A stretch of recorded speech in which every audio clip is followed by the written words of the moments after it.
to be a new heaven and a new earth. Glory to God. Hey, it's all in his plan.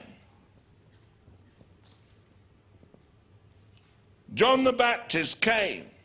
Prepare ye the way of the Lord. Make straight his path.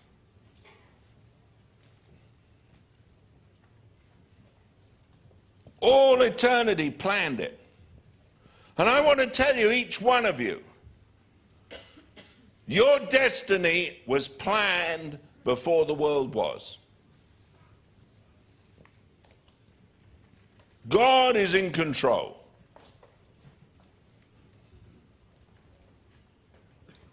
And he's a good God. He's not somehow caught out by surprise. And redemption is about a story of a man who comes. His name is Jesus, born of a virgin. And you know, he was born at an inconvenient time. Mary was such a stubborn woman, the mother of Jesus, that she would not go to the town of her origin until she was so heavy with child. Stubborn. She didn't use an American Express or a diner's card, and they didn't bother to book a room. And when they got to a place, there was no room for them.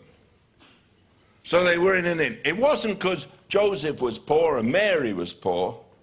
Poverty was never part of Jesus' life. It was because there was no room at the inn. And Jesus was born in a stable, laid in a manger. Unhygienic. But that's the way it was. But he's God. You know, to be God didn't take the best hospital. There came a day when God sent his Son, and it didn't take God's glory to suffer because they hadn't got the best of everything.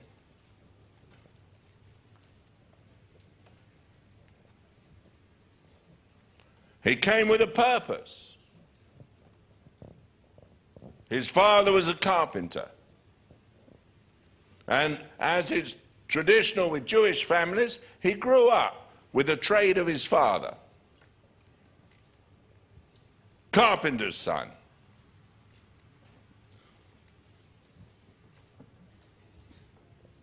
Didn't grow up son of some smart guy.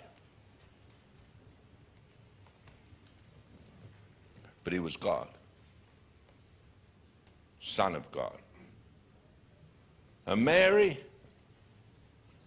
boy,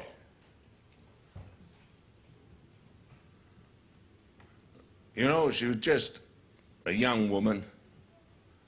They say 15, could have been 16.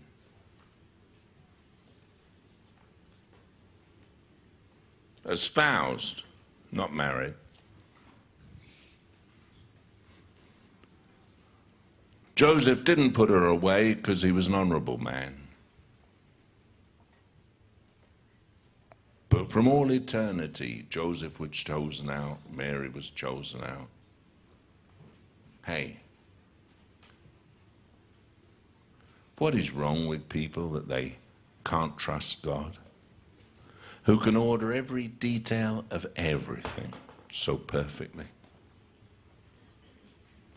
What is wrong with man?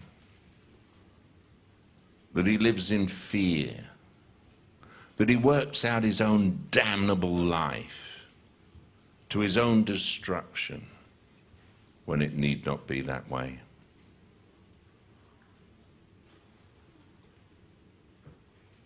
Unfortunately, it goes that way because of the choices people make.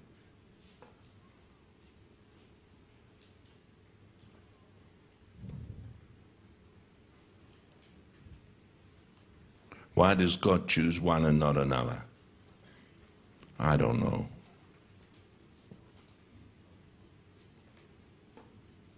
Why was it when Jesus walked amongst the multitude, he just chose 12, and one of them was Judas, a devil? I don't know.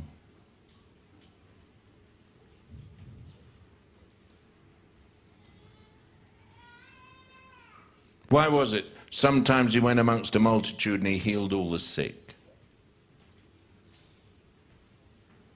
Other times he just went in the midst of a multitude and healed one person and left the others. I don't know. You see, God's God. He does what he does because he wants to do it. And I'm happy. I'm really happy for God to be God and to be in control. I just want to do his will.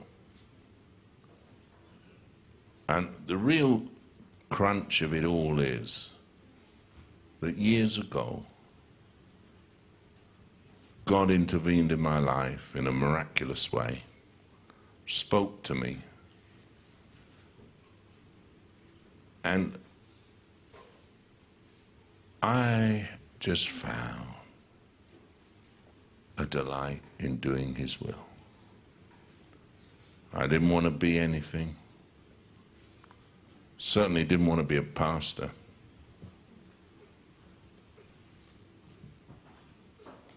Hadn't got any plans.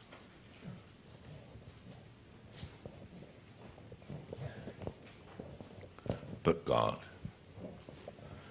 And here's this Jesus, comes to earth. Now listen to me and listen well. This Jesus who came, he healed the sick, he delivered the captive. He said who he was. And people wanted to kill him and throw him off a cliff. Got so angry with him. One time they picked up stones to stone him, and he said, "For which of the miracles do you stone me?"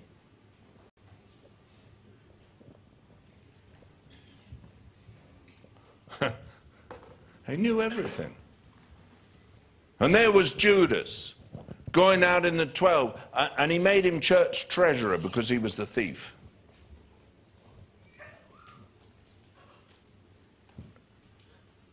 He knew the end from the beginning.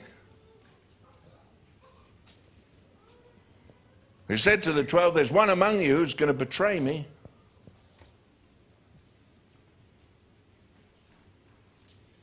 It was prophesied by Isaiah and Jeremiah. I mean, it was all planned. Planned from all eternity. Nothing is outside of God's knowledge and God's working.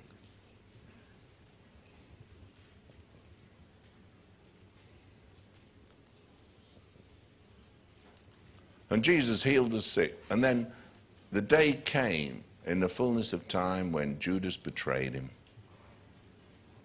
He was taken, falsely accused, crucified, dead and buried. On the third day he rose from the dead. This Son of God, Son of Man, God himself, he ascended into heaven.